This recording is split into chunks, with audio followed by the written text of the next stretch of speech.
ម៉ែគឺជាព្រះរបស់កូនម៉ែគឺជាក្បូននៃកូនប្រុងស្រីម៉ែគឺជាព្រះ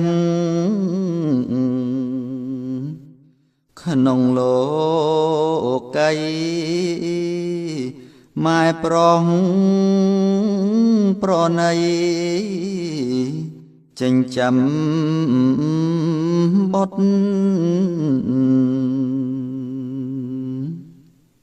ម៉ែជាព្រះព្រំ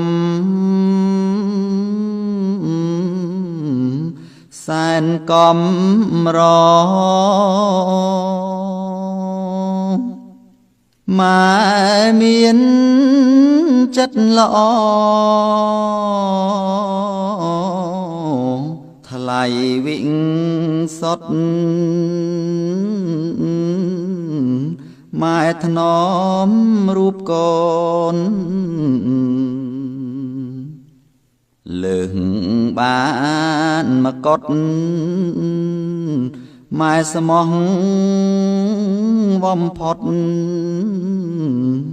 មិនកិច្ចកា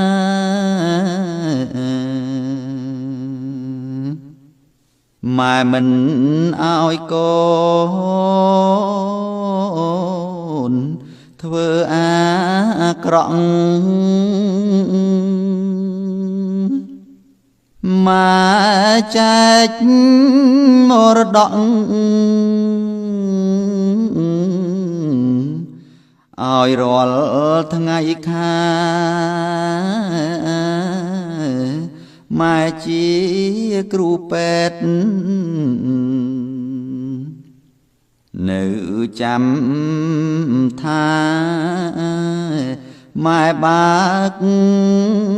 ប្រាក់ខាឲ្យកូនបានចាយ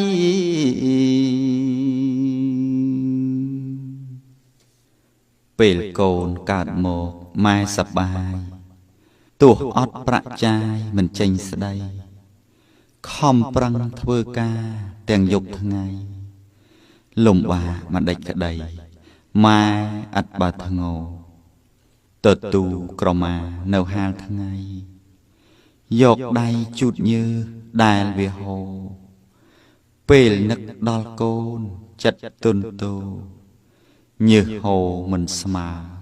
ទឹកចិត្តស្រឡាញ់អ្នកផងសួរថាចុះខំអ្វីម្លេះថ្ងៃក្តៅសឹងឆេះមិនចេះចាញ់ម៉ែឆ្លើយថាព្រោះតែកូនសម្លាញ់ចិត្តគិតខ្នក់ខ្នាញ់ពុំមានលហា